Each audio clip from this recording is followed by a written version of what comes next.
Hola, bienvenidos a Vida de Letras. Estamos en la Filey 2018 y tenemos la oportunidad de platicar ahora sobre temas muy interesantes que tienen que ver con la ciencia, con la divulgación y con el libro como una herramienta para que todo el conocimiento fluya. Vamos a conocer un poco de nuestro invitado y regresamos para iniciar nuestra charla.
Bueno, y aquí está con nosotros y le damos la bienvenida a Vida de Letras a Luis Javier Plata Rosas. Bienvenido. Muchas gracias por invitarme. Por primera vez en la Filey, me comentabas. Sí, es la primera vez. Ya había estado en Yucatán el año pasado, pero sí es mi primera vez en la Filey. ¿Y qué tal? ¿Cómo la has vivido? Pues muy bien, me ha gustado mucho. Pues yo veo, por ejemplo, que pues hay mucha oportunidad de esta interacción con los escritores, con los periodistas, con quienes están participando en la Filey, que a veces no es posible en ferias más grandes. Entonces me ha gustado mucho eso. Cuéntanos sobre este trabajo que te trae a la Filey, la ciencia y los monstruos. Tú haces un trabajo de divulgación científica más o menos desde el 2001, o sea que ya es un largo recorrido. Ahora vamos a hablar también de tu vocación científica como tal. Pero, ¿qué es lo que nos presentas en este libro? Bueno, es un libro que habla sobre ciencia y monstruos. Es el tercero que publico en una colección que se llama Ciencia que Ladra, que pues comenzó en Argentina, de una colaboración entre la Universidad de Quilmes y la editorial Siglo XXI, y poco a poco pues Siglo XXI pues dio la oportunidad de que creciera, y ahora pues ya es la que se encarga básicamente de toda la publicación de estos libros. Ya lleva bastantes años. Al principio pues sí se distribuían sobre todo en Argentina, pero como Siglo XXI también tiene presencia en México y España, pues ahora eso ha permitido que la distribución sea mucho más amplia. Entonces es una colección que tiene ya más de 60, 70 títulos, y yo he tenido la oportunidad de que como pues mexicano publicar 3 títulos ahí. Ajá. Creo que fui el primero, y ahorita ya poco a poco va a haber más mexicanos que también van a publicar. Se tiene la idea de que la colección también salga aquí en México, porque también lo que pasa es que estos libros son mucho más baratos en Argentina, pero ya que llegan aquí a México ya no tanto, ¿no? Y lo que queremos pues es que sean también más accesibles aquí. Digo, no son caros, ¿no? Pero pueden ser más accesibles si se publican aquí, que esa es la idea también. Claro. Tu formación profesional es, bueno, en distintos niveles, doctorado en ciencias en oceanografía. ¿De dónde te vino el gusto por la ciencia? ¿Cuáles fueron tus primeros contactos con la ciencia? Bueno, pues desde que era niño pues sí me gustaba leer libros que tenían que ver con ciencia, libros de divulgación. Había una colección que se llamaba un libro de oro de estampas, que traía calcomanías para que tú pudieses pegar en las páginas, e información que pues era sencilla y era corta y era pues bastante accesible. Entonces pues a mí me llamó la atención. Y después quise estudiar algo que tuviese que ver con ciencia. No sabía si biología o algo más. Investigué en biología, pero después alguien me dijo, oye, es que oceanología pues incluye varias cosas, no es tan especializante, puedes ver cosas de biología, de química, de física, de geología.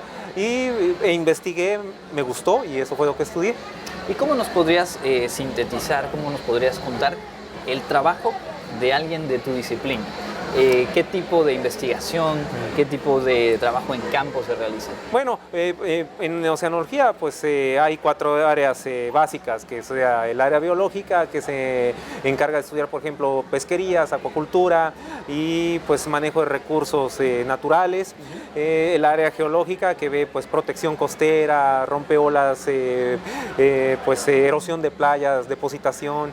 el área química, que ve contaminación en las playas, contaminación biológica por bacterias, por ejemplo, o otro tipo de contaminación química y demás, y el área física, que es donde yo egresé y que después hice el doctorado en oceanografía física y oceanografía costera, que tiene que ver con básicamente cómo se mueve el agua, cómo y por qué se mueve el agua y hacia dónde se va el agua, ¿sí?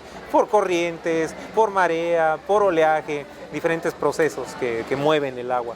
O sea que aquello que todos en algún momento de nuestra infancia nos preguntamos de por qué se forman las olas, es parte de sí, por ejemplo, sí, efectivamente la acción por el viento pues sobre la superficie del océano, que ocasiona pues estas oscilaciones que nosotros pues experimentamos como oleaje, y que pues cuando vamos a nadar pues a veces nos revuelca y demás, pues son lo más conocido, ¿no? De alguna manera. Pero pues también hay pues olas, es decir, ondas a diferentes profundidades, ¿sí? Que se conocen como ondas internas. Eso no es tan familiar para nosotros, pero también es importante porque pues te generan procesos de mezcla, te pueden ocasionar problemas de erosión, problemas de depositación, te pueden ocasionar también zonas de alta productividad biológica, que eso pues si eres una ballena o si eres una tortuga pues te conviene, ¿no? Porque están llevando la comida hacia donde tú estás.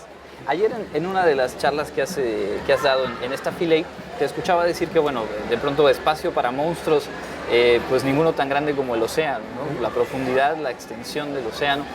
¿Qué nos podrías decir? ¿Qué es lo más fascinante que te has encontrado en tu trabajo desde el área científica y que seguramente te da buen material después para la divulgación?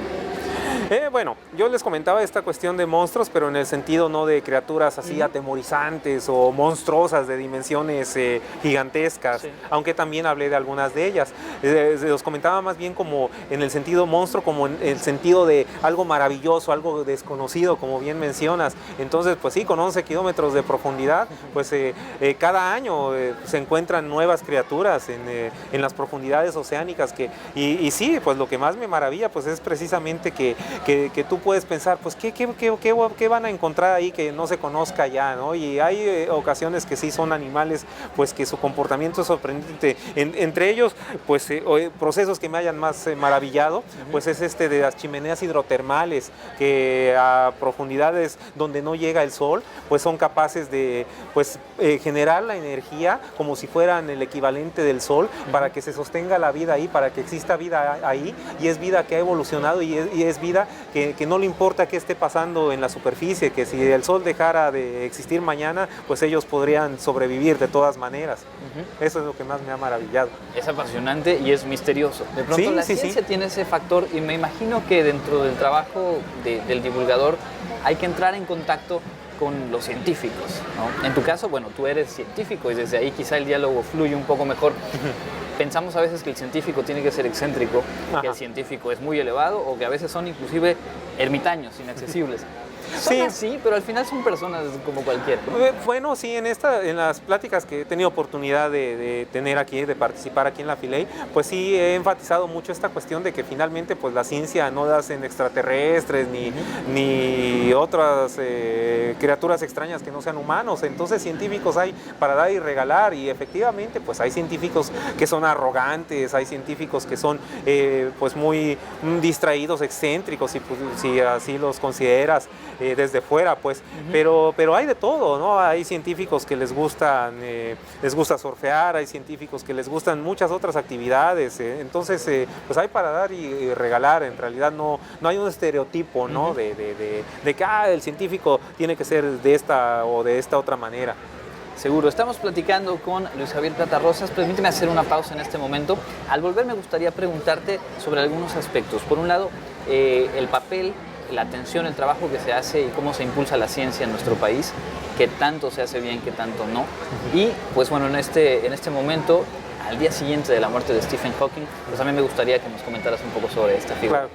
Vamos a hacer una pausa, estamos en Vida de Letras, continuamos desde la Philae 2018.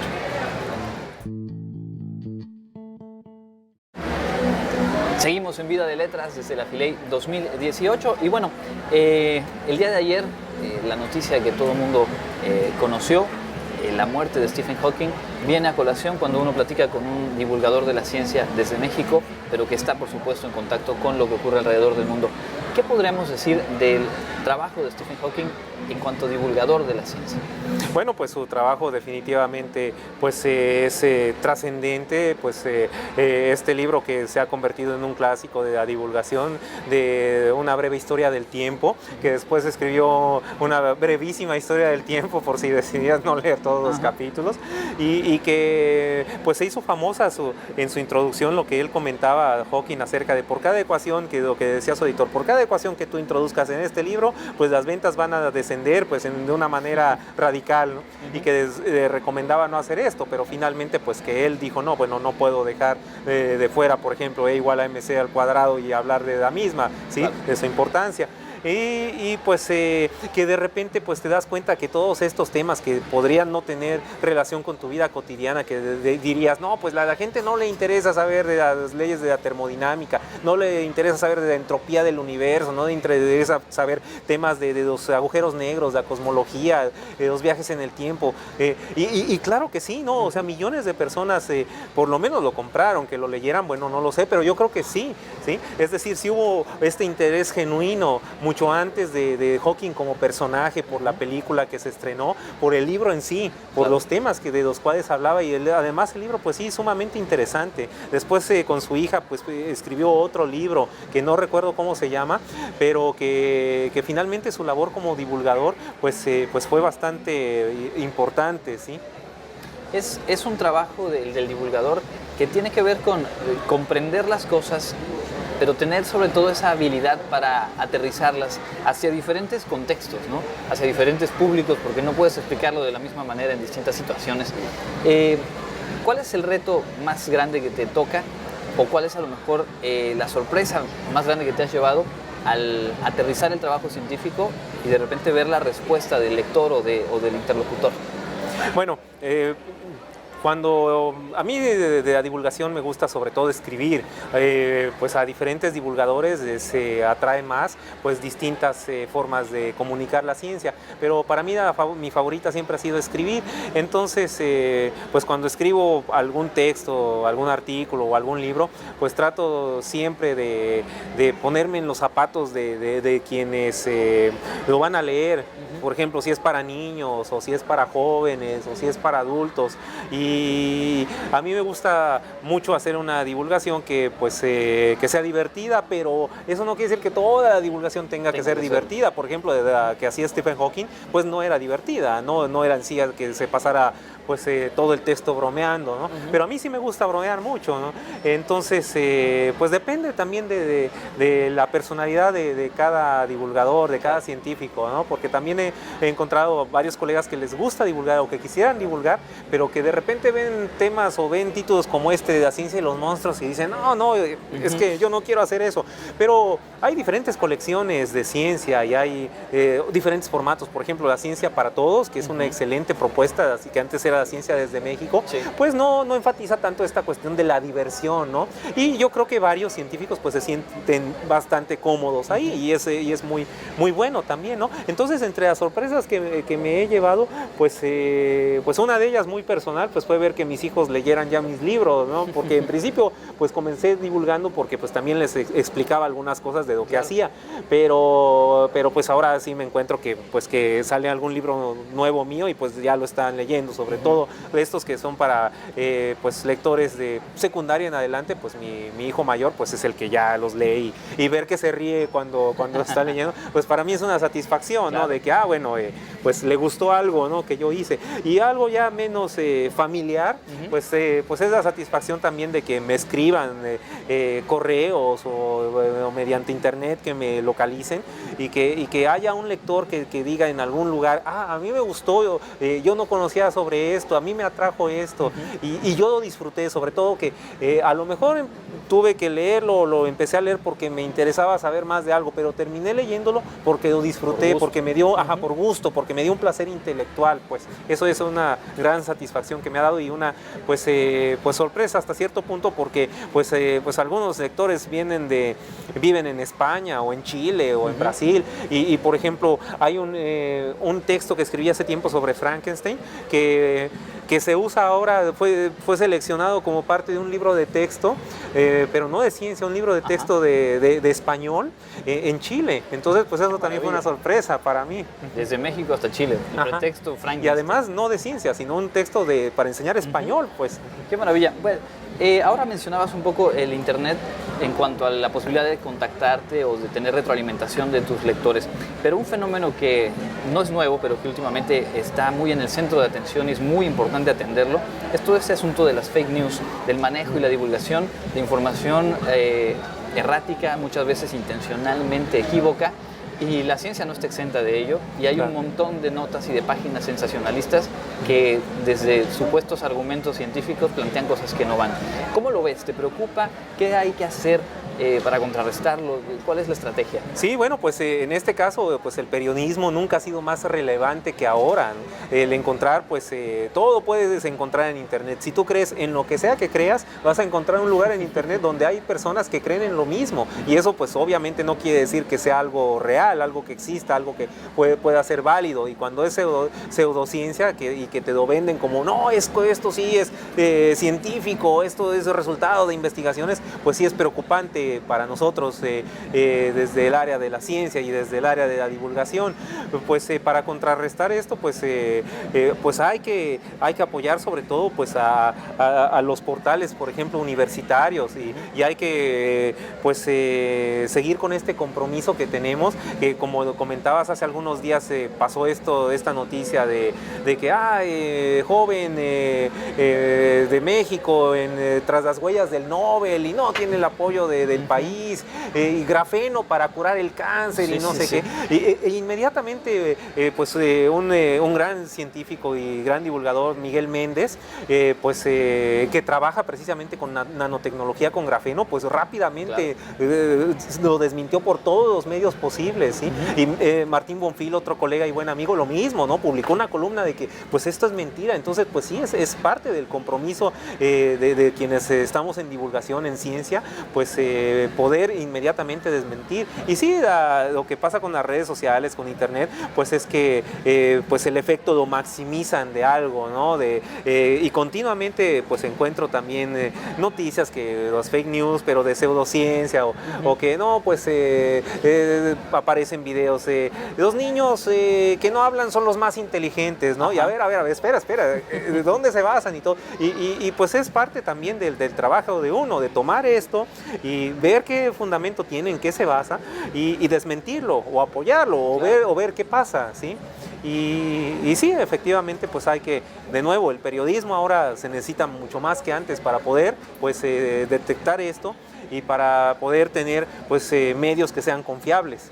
Diríamos que hay que redoblar el trabajo, así es, la capacidad de velocidad de respuesta y quizá también el tono adecuado que decíamos antes para llegar a esos lectores y poder poner algo similar en cuanto a dinamismo, donde estén realmente los argumentos que deban estar, ¿no? Sí, y además, pues sobre todo como universidades, como la Universidad de Yucatán, la Autónoma de Yucatán, o la Universidad de Guadalajara, donde yo trabajo, pues el evitar que la pseudociencia pues se legitimice cuando se daba por algún error que haya pues un curso taller de constelaciones familiares en la universidad de X universidad. Dices, no puede ser, porque eso ante la gente pues legitima, ¿no? Dice, es que está en una universidad, debe ser real, entonces debe ser verdadero, ¿no? Lo están validando. Entonces sí, rápidamente detectar esto y evitarlo. Y en muchas ocasiones se consigue, pero cuando no se consigue, pues hay que ver qué pasó, ¿no? Y hay que tomar medidas para que no vuelva a ocurrir.